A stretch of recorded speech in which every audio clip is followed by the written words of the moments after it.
गिनती अध्याय 25। इस्राएलियों का वेश्यागमन और उसका दंड। इस्राएली शित्तीम में रहते थे और वे लोग मोआबी लड़कियों के संग कुकर्म करने लगे। और जब उन स्त्रियों ने उन लोगों को अपने देवताओं के यज्ञों में नेवता दिया, तब वे लोग खाकर उनके देवताओं को दंडवत करने लगे। इस प्रकार इस्राएली बालपोर देवता को पूजने लगे।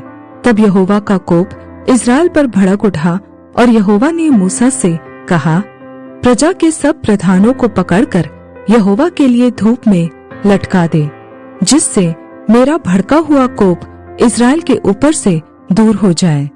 तब मूसा ने इस्राएली न्यायियों से कहा, तुम्हारे जो आदमी बालपोर के संग मिल गए हैं, उन्हें घात करो।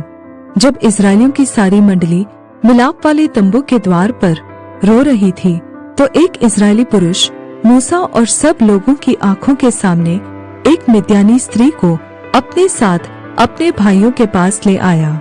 इसे देखकर एलियाजर का पुत्र पीनहास, जो हारून याजक का पोता था, उसने मंडली में से उठकर हाथ में एक बरछी ली और उस इस्राएली पुरुष के डेरे में जाने के बाद वह भी भीतर गया और उस पुरुष और उस स्त्री दोनों के पेट में बरछी बेध दी।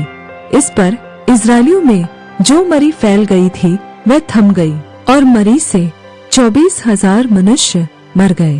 तब यहोवा ने मूसा से कहा, हारून याजक का पोता एलियाजर का पुत्र पीनहास, जिसे इस्राएलियों के बीच मेरी जैसी जलन उठी, उसने मेरी जलजलाहट को उन पर से यहाँ तक दूर किया है कि मैंने जलकर उनका अंत नहीं कर डाला।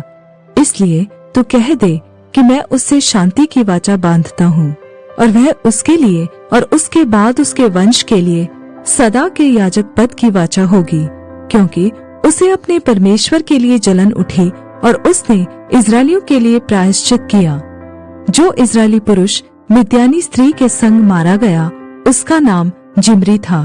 वह सालू का पुत्र और शिमोनियों में से अपने पितरों के घराने का प्रधान था। और जो मिद्यानी स्त्री मारी गई, उसका नाम कोजबी था। वह सूर की बेटी थी, जो मिद्यानी पितरों के एक घराने के लोगों का प्रधान था। फिर यहोवा ने मूसा से कहा, मिद्यानियों को सता और उन्हें मार, क्योंकि पोर के विषय और कोजबी के विषय वे तुमको छल करके सताते हैं। कोजबी तो एक मिद्यानी प्रधान की बेटी और मिद्यानियों की जाति बहन थी, और मरी के दिन में पोर के मामले में मारी गई।